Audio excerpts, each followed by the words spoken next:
sécurité, première révision, on va quand même vérifier le serrage des dérailleurs, des levées de vitesse en haut, et le serrage de ces petites vis qui tiennent les galets. Pour le serrage du dérailleur, j'ai besoin, comme très souvent, donc ma clé BTR de 5. Le dérailleur est serré. Je vais vérifier le serrage du câble du dérailleur. Voilà. La fixation du dérailleur avant, on est bon. Et je vérifie le serrage de mes manettes de dérailleur. Voilà. Le serrage des galets. Donc là, on prend une clé BTR. Sur ces galets là, c'est du 3. Donc c'est la petite vis qui se trouve à ce niveau-là. Elle tient. Et de l'autre côté,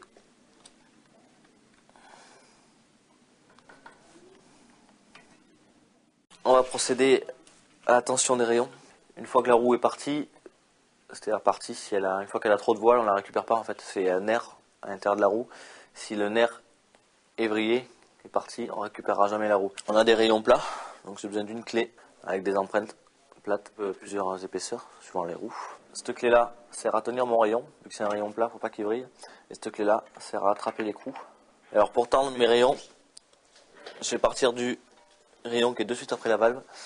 Et je vais effectuer, alors ça va dépendre de si on juge que la roue est beaucoup desserrée ou pas. Là voilà, là la roue elle est desserrée mais pas trop.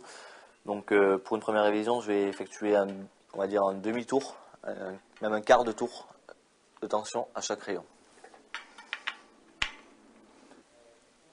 Un quart. Je prends le rayon qui suit. Je fais un quart.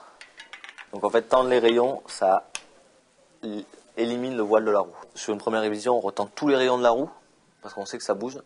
Après, dans un second temps, je vais m'assurer qu'il n'y ait pas de voile sur la roue. C'est-à-dire, s'il y a un voile sur la roue, je vais reprendre les rayons un à un. Je vais regarder lequel fait qu'il y a du voile sur la roue. Alors ensuite, ce que je vais faire, je vais regarder si la roue a du voile. On va mettre un doigt là, on va se poser sur la partie du vélo qui s'appelle le haut-banc. On va faire tourner la roue. Il faut arriver à bien être immobile. Je me pose le doigt dessus et je tiens le haut-banc pour que mon doigt soit le plus immobile possible, pour que le repère soit le plus fixe possible. Et je vais lancer ma roue. Je m'aperçois à l'œil que ma roue n'a pas de voile. Ma roue n'a pas de voile, mes rayons ont été tendus. Je vérifie comme ça que la tension des rayons soit homogène. On peut avoir l'impression que la roue est voilée parce que le pneu à un certain endroit il s'est déformé, alors, soit dans le transport par le fabricant, ou alors il a été mal fait, ou alors même des fois voilà, il est tout simplement pas bien en place. C'est-à-dire qu'il ne va pas être bien collé sur les parois, ce qui fait qu'il est un petit peu plus enfoncé d'un côté, et on se dit il y a du voile, mais en fait c'est que le pneu qui est pas bien en place. Donc il faut bien s'assurer avant de faire une opération de dévoilage sur une roue, que ce soit bien la roue qui soit voilée, pas le pneu, et de savoir bien effectuer les choses. Donc en fait, quand une roue est voilée, ça veut dire il peut y avoir deux choses. Soit c'est, comme je l'ai dit tout à l'heure, un rayon ou deux ou plusieurs qui sont détendus, ce qui fait que la roue va être attirée du côté où les rayons sont plus tendus. Ça peut être ça.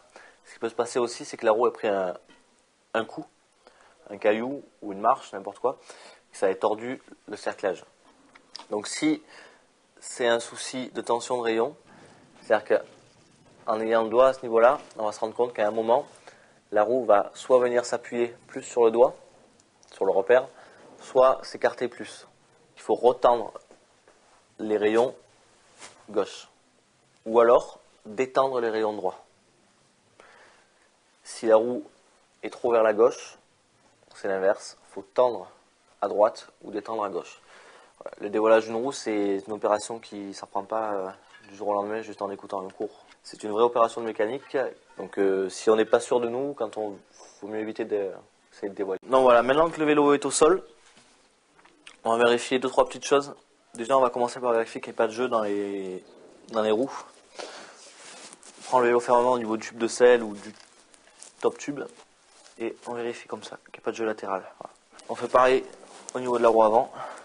Donc pareil quoi, la roue bouge, mais on travaille sur la flexion de la roue.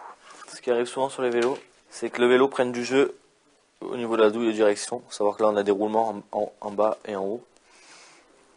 Souvent ça se dessert, ça prend du jeu à ce niveau-là. Donc on bloque le frein avant, on actionne le vélo comme ça. Pour savoir si ça vient du jeu de direction, donc toujours frein freiné, on met les doigts là, au niveau des coupelles et du cadre, et on fait le mouvement. Si le mouvement est au niveau du jeu de direction, on va le sentir au niveau des doigts. Donc on procède au desserrage des deux vis de la potence. Là ils sont desserrés. On prend la clé qu'il faut, on serre ça, cette vis là, on freine du frein avant et on regarde. Donc là j'ai pas de jeu. Je vérifie que j'ai pas trop serré, donc je lève le vélo et je tourne. Si j'ai trop serré, il va y avoir du frottement, ça va pas être libre la direction. Je prends ma clé de 4. Je vérifie l'alignement de la potence avec la roue.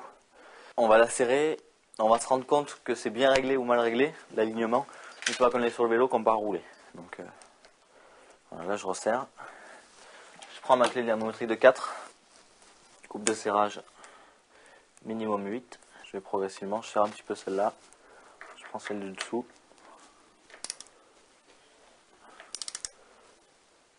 Je contrôle une dernière fois, le jeu de direction est bon.